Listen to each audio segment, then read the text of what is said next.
Michael "Mickey" Zaffarano was a notorious mobster associated with the Bonanno crime family, primarily involved in the mafia's control over the pornography industry in New York City during the 1960s and 1970s. Known for his deep ties to organized crime and his ventures into both legitimate and illicit businesses, Zaffarano was a key figure within the Bonanno family. His involvement in criminal activities such as extortion, loan sharking, and racketeering made him a prominent player in the mafia's power structure. Early life and entry into organized crime. Michael Zaffarano was born on April 3, 1921, in New York City. Growing up in an Italian-American neighborhood in East Harlem, Zaffarano became attracted to the mafia at a young age, a path followed by many young men seeking power and financial security in a city where organized crime was pervasive. Zaffarano began as a low-level associate, involved in minor criminal activities like numbers running and loan sharking, but his ambitions and connections within the Bonanno crime family soon elevated his status. Role in the Bonanno crime family. By the 1960s, Zaffarano had become a capo, captain, in the Bonanno crime family, a position that allowed him to control a crew of mob associates who carried out the family's illicit operations. His influence within the Bonanno family grew significantly as he became involved in one of the family's most profitable and notorious ventures, the control and distribution of pornography. Control of the pornography industry.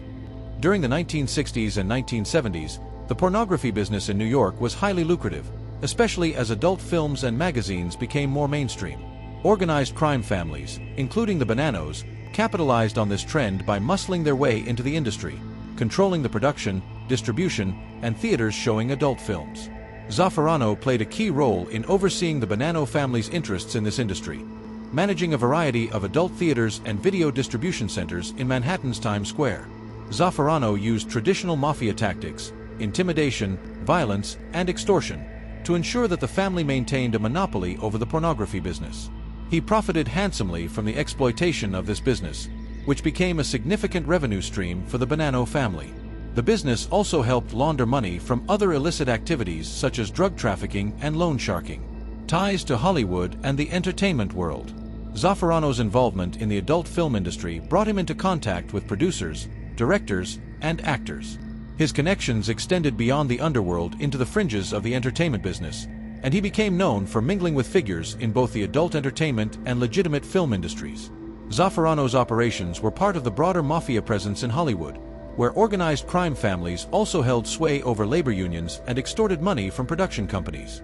Conflicts within the Bonanno family. The 1970s were a period of great instability for the Bonanno family. The family had been in turmoil ever since the 1960s, when longtime boss Joseph Bonanno was exiled after an internal power struggle.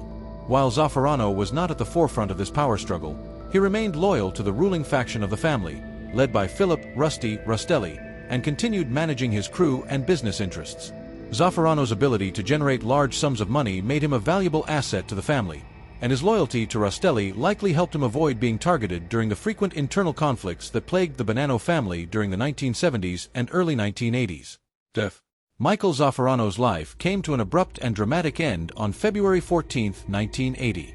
Zaffarano, aged 58, suffered a fatal heart attack while being arrested by federal agents at a Times Square adult film business he operated. The FBI had been closing in on him for his involvement in various illegal enterprises, including pornography and loan sharking. The circumstances of his death, collapsing as he was being handcuffed, were notable because they symbolized the intense pressure the federal government was placing on mafia figures during this period.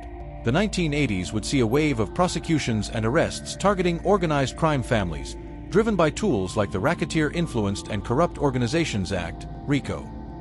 Zaffarano's death, while sudden, spared him from the legal and criminal consequences that many of his associates would later face. Legacy and impact.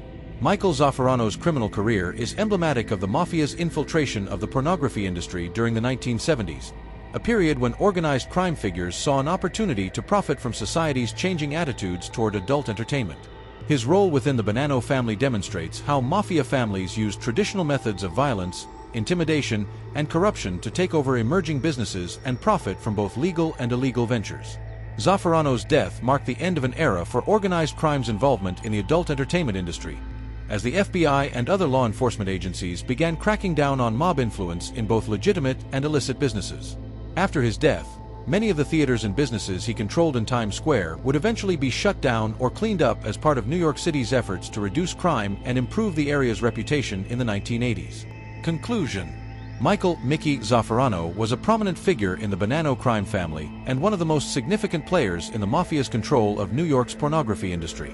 Though his criminal empire crumbled with his death, his role in the mafia's exploitation of the adult entertainment business remains a key chapter in the history of organized crime in America. Thanks for tuning into Sika True Crime Docs. If you enjoyed this story, don't forget to like and subscribe for more captivating tales. Your support helps us keep bringing these stories to life. See you in the next episode.